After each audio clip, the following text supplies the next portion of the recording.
Hi, everyone, and welcome to the latest episode of Govs on the Go Alumni Edition, a podcast featuring alumni from the College of Arts and Letters here at Austin Peay State University.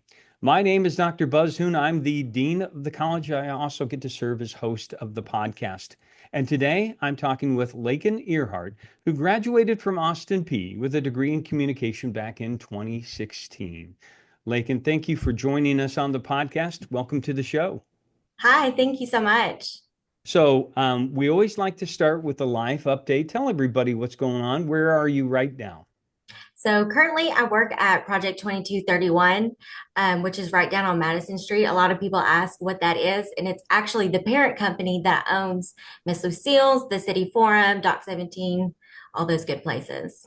Yeah, and everybody in Clarksville, I mean, I have been only here for 3 years and been there many times to all those different types of businesses.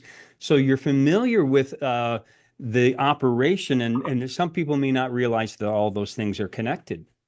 Yeah, absolutely. I get that question a lot that like, do we rent out the different spaces of the warehouse? And as of a few months ago, the family that owns all the businesses actually own everything in the warehouse now.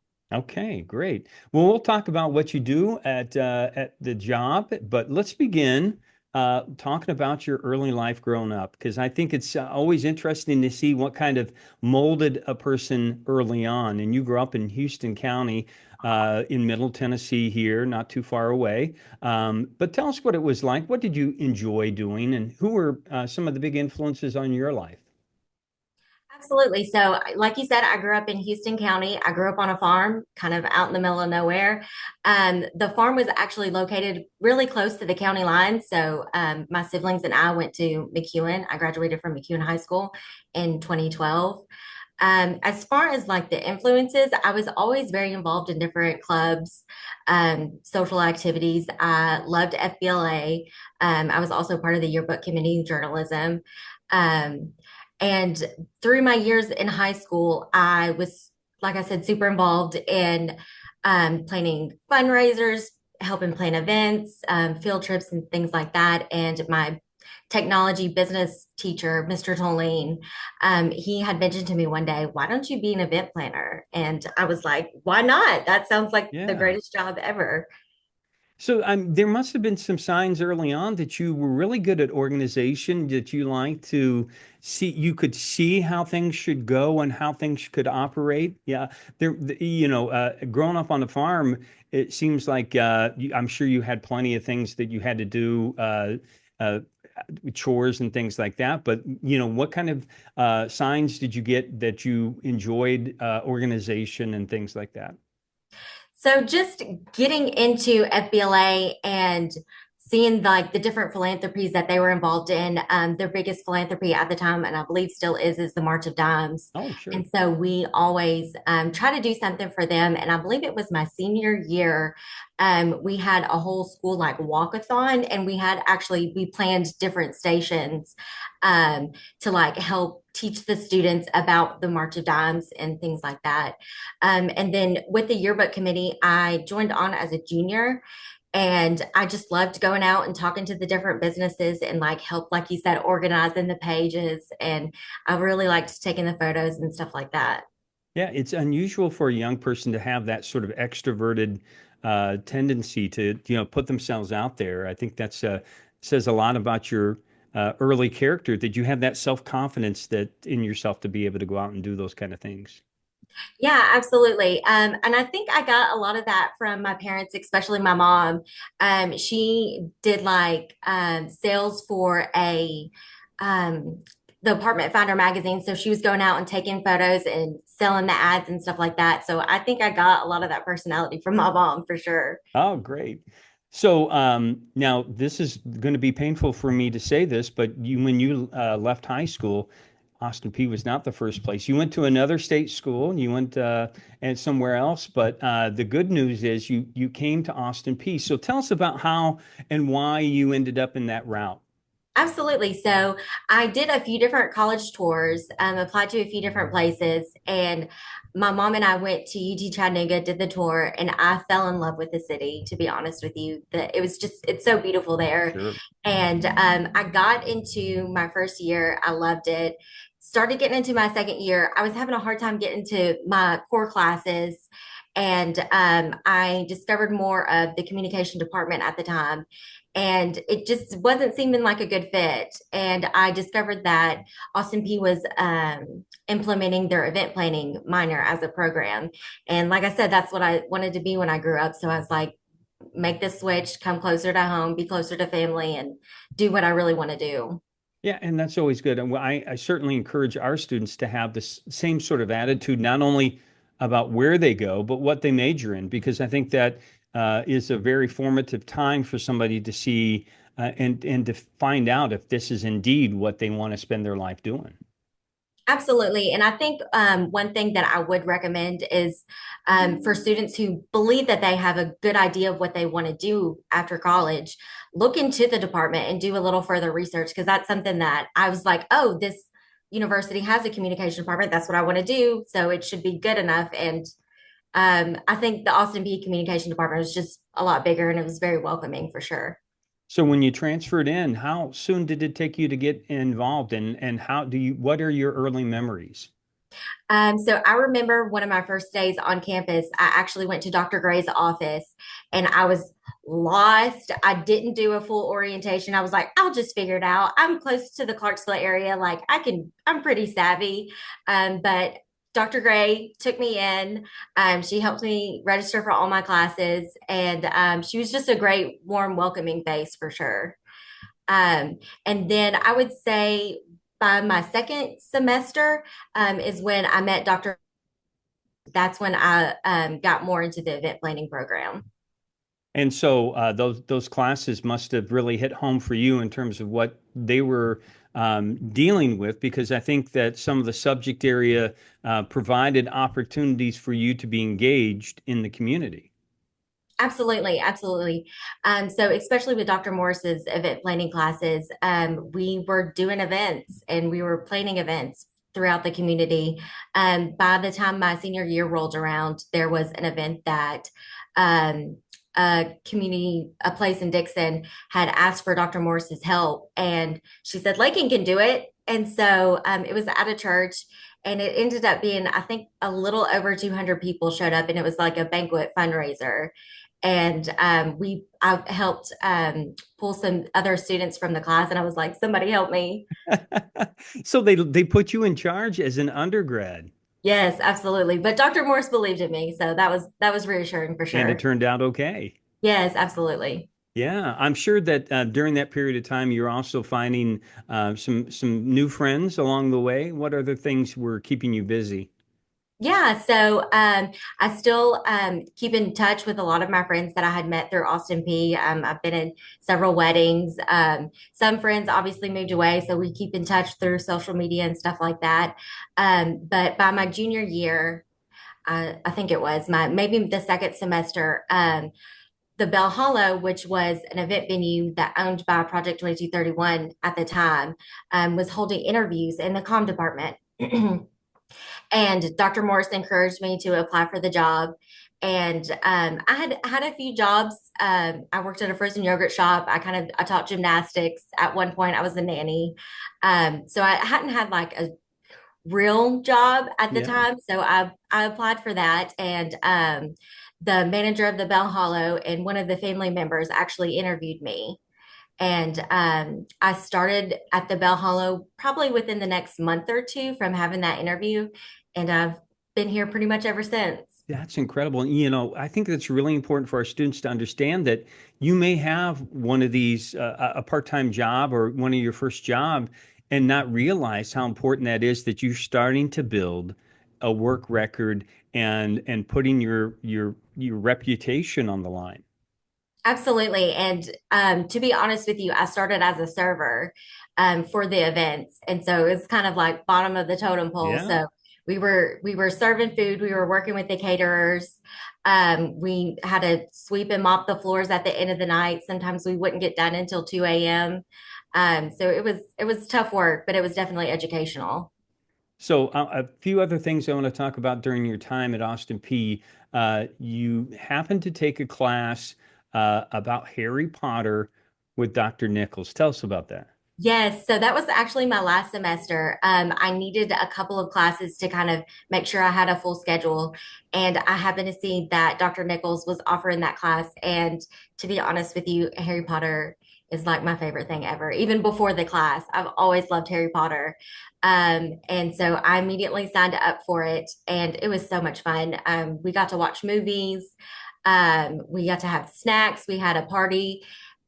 We got to elect prefects. We got sorted into houses, and I was the prefect for Ravenclaw.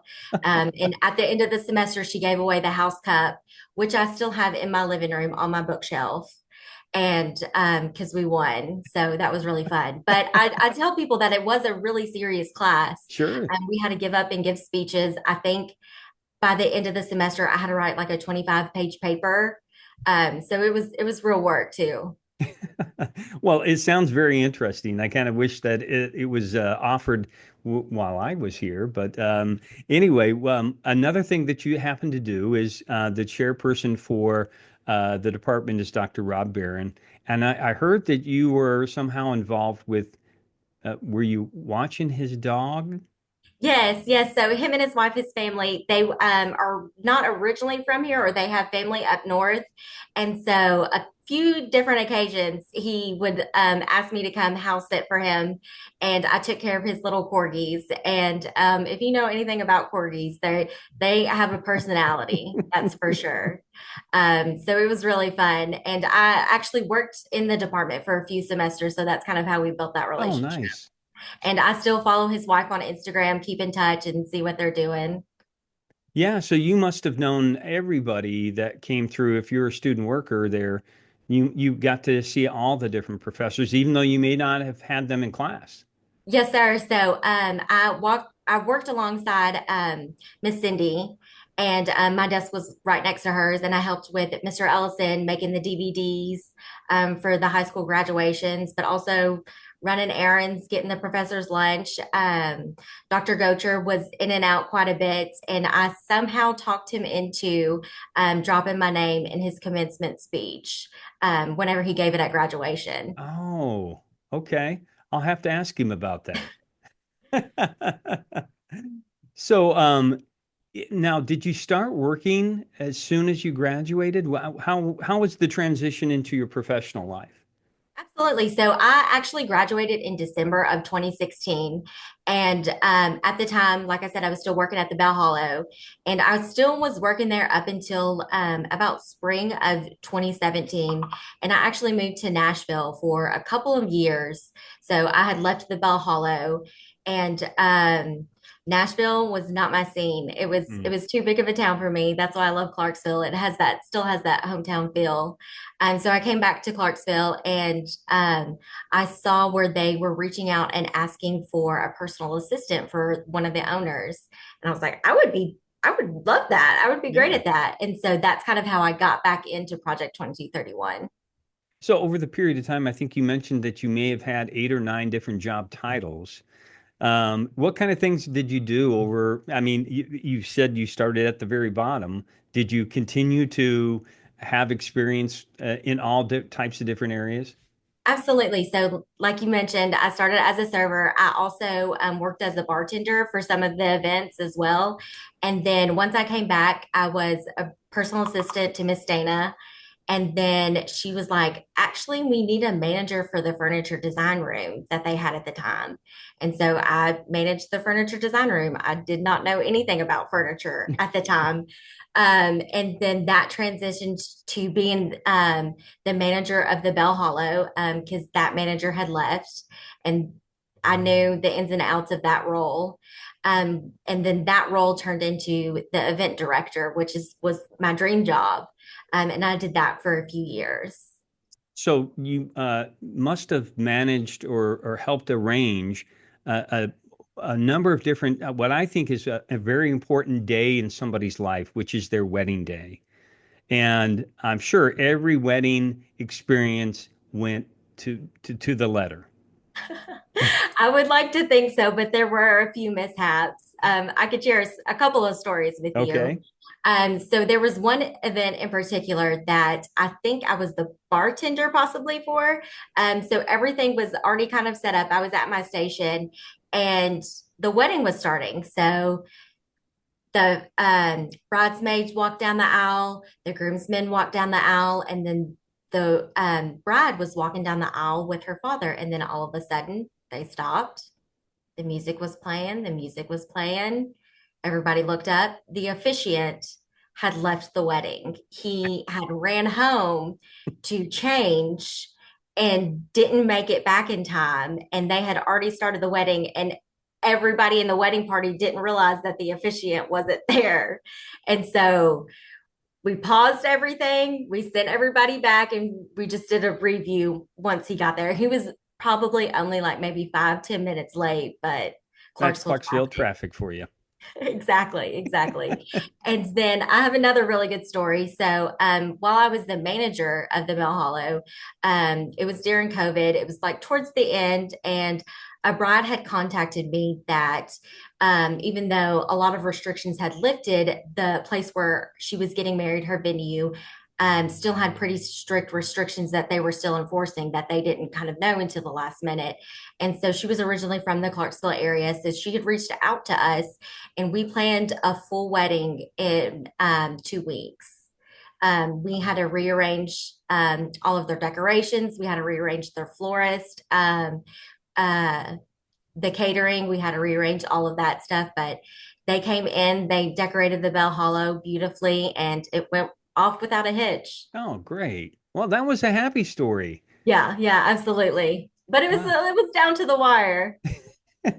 Well, there's a lot of behind the scenes stress, I'm sure, by the people that are involved with all of this that you don't even have an idea. I mean, what kind of skills do you need to have as an event planning person? I would say probably the two biggest skills that you need to have is definitely being able to multitask. And that's just being able to accommodate people, but also message people back. And then also being able to see where problems are going to arise as far as like maybe the flow of traffic. Is something going to catch on fire, which has definitely happened. Oh, no. Yes. And so just those two main qualities, I would say, but also being very personable as well. Yeah. I like to think that students that leave our communication program leave with a lot of tools in their belt. And along the way, they're still working on new tools that they have. I'm sure with 8 or 9 different position titles at this job, you have added to your tool belt. What do you think that you have new strengths in? Absolutely. So I think that I use what I learned from the communication department every single day. So whether that was writing ad copies, my photojournalism class, web designing, I use most of those skills every single day. It just makes you a well-rounded student and individual in your future career. And even though it may seem silly, like you're like, I'm not going to go into journalism. Well, like, why do I need to Yeah. write an ad copy? I write ad copies every other day. And I never thought that I was going to do that. Wow, that's a great example of where you don't know where your job will take you into.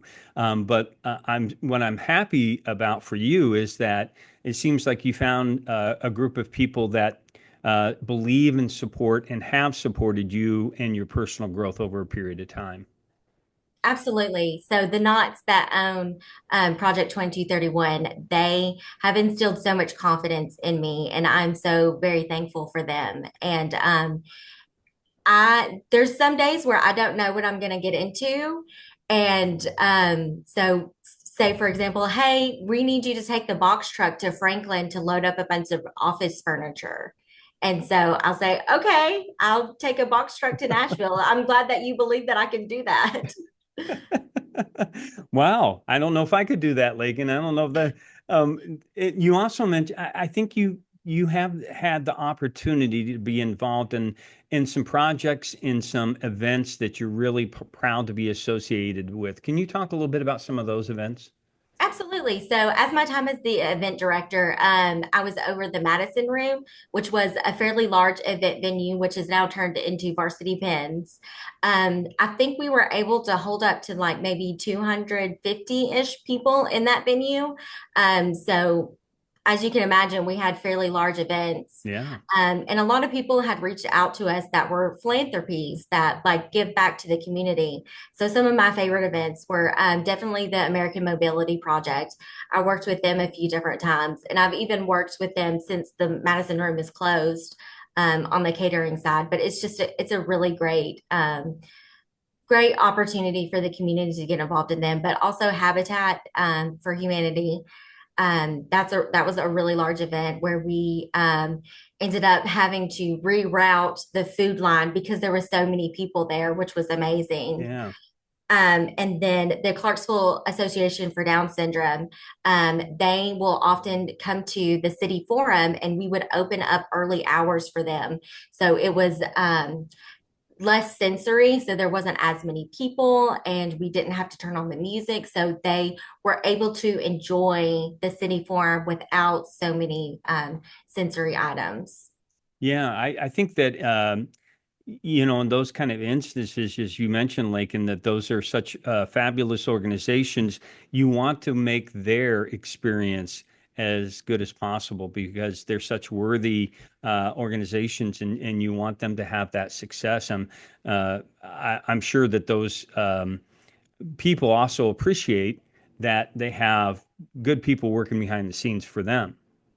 Absolutely, absolutely. We've gotten like thank you cards, which mean the most. Yeah. I keep all of them, just because it's a handwritten note that you know that somebody put their time into. But they've also sent us like plaques and awards, and they've showed their appreciation for sure. Wow, that's awesome. And not only that, as we mentioned, it's such a visible and important part of the community to have the all the different things, whether it's the restaurants or the shopping areas, all those kind of things, the exercise opportunities is now really an important part of well, I guess the Sango area. Is that right? Yeah. I'm speaking like I'm a native Clarksvillian, which I'm not, but I really think that having something where people can go and do lots of different things is very convenient and important for the public. Absolutely. I walk through the different businesses throughout the day and I will stop and talk to people, whether they're a vendor or whether they're a customer. I strike up conversations with them about what they're shopping for. Maybe they're at the coffee shop. I made a friend the other day at the coffee shop that she said she was new to Clarksville and she was asking for a hairdresser. Then she asked for a dentist office and just striking up those conversations just makes me feel happy and just getting to know the community better for sure.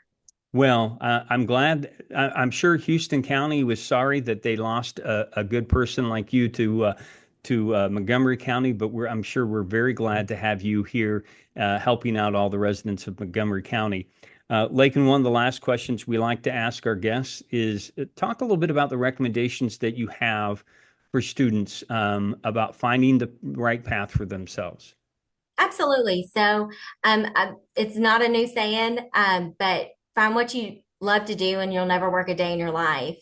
And that's what I've always tried to do is find what I love to do, what I'm passionate about. And I say working here is like working for Disney.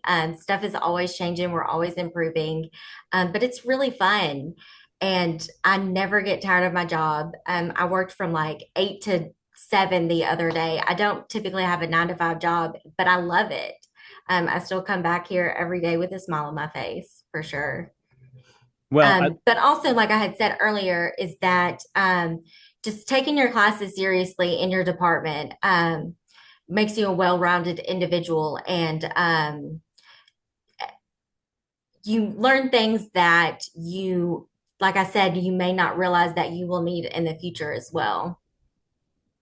Well, I'm glad that you had a great experience and took advantage of all the opportunities at Austin Peay and also with the Department of Communication. I know they're very proud of you because they were very excited that I had this opportunity to interview you for the podcast. So it's been a joy to talk with you today. Oh, good. Thank you so much. I appreciate it as well. And thanks to all of our listeners and viewers out there for checking out the podcast. We hope that you will continue to join us as we interview some of the outstanding alumni we have in the College of Arts and Letters here at Austin Peay State University. So until next time, stay safe, take care, and God bless.